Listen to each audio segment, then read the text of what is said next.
Assalamualaikum warahmatullahi wabarakatuh. Pemirsa Den Bagus TV, kali ini kita akan mengulas sejarah pasukan yang dikirim oleh Nabi Muhammad yang diberi makan oleh Allah berupa ikan paus sebesar bukit, yang ditulis dalam kitab Riyadhus Shalihin, diambil dari Sahih Muslim.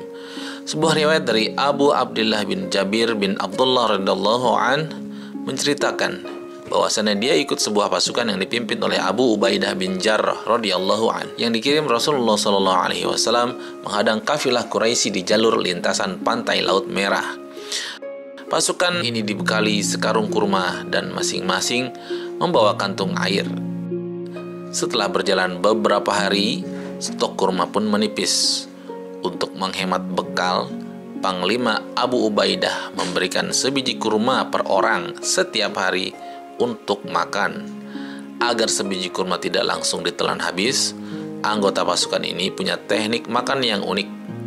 Tiap orang hanya mengunyah sedikit lalu mengisapnya sebagaimana seorang bayi meminum air susu ibu, hingga pelan-pelan kurma itu pun lumat, tertelan pelan-pelan, kemudian minum air setelah itu.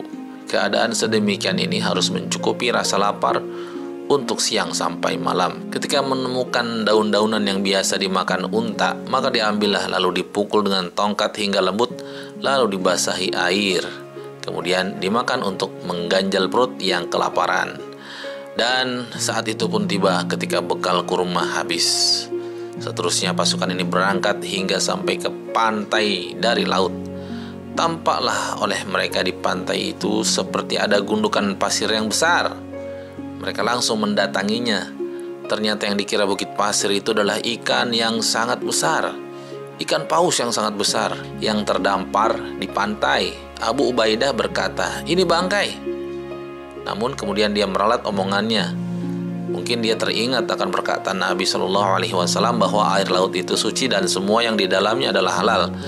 "Oh bukan, diralat," katanya lagi. Kita ini adalah utusan Rasulullah Shallallahu Alaihi Wasallam, dan dalam berjuang fisabilillah kalian semua dalam keadaan terpaksa, maka dari itu makanlah olehmu ikan itu. Anggota pasukan langsung mengambil pisaunya, kemudian mengiris daging paus itu, kemudian dibakar. Semua orang mendapat makanan yang berlimpah dan cukup untuk waktu sebulan lamanya. Padahal jumlah anggota pasukan seluruhnya hanya 300 orang. Kita semua merasa menjadi gemuk, kata Abu Abdullah. Dia menggambarkan besar ikan paus itu, bahwa semua orang yang menciduk minyak ikan dari lubang matanya mendapat beberapa gayung. Lubang matanya bisa dimasuki oleh 13 orang. Subhanallah, sangat besar. Dari lubang matanya aja udah kelihatan besarnya ikan tersebut. Sekali lagi, lubang matanya bisa dimasuki oleh 13 orang dengan posisi duduk.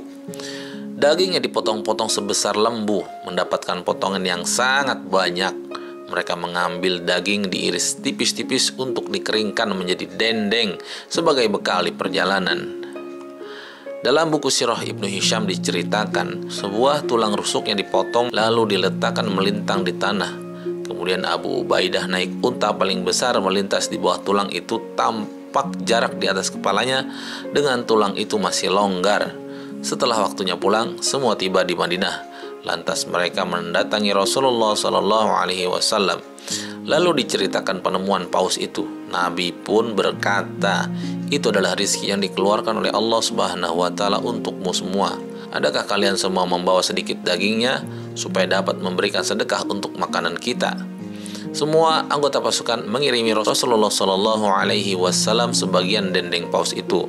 Kemudian Nabi Shallallahu Alaihi Wasallam pun memakannya. Demikian tadi ulasan sirah kisah pasukan yang dipimpin Abu Ubaidah bin Jarrah yang mendapat rezeki dari Allah Subhanahu Wa Taala berupa ikan paus. Kita ketemu di ulasan yang akan datang. Jangan lupa klik subscribe, like, dan share video ini. Terima kasih atas perhatiannya. Assalamualaikum warahmatullahi wabarakatuh.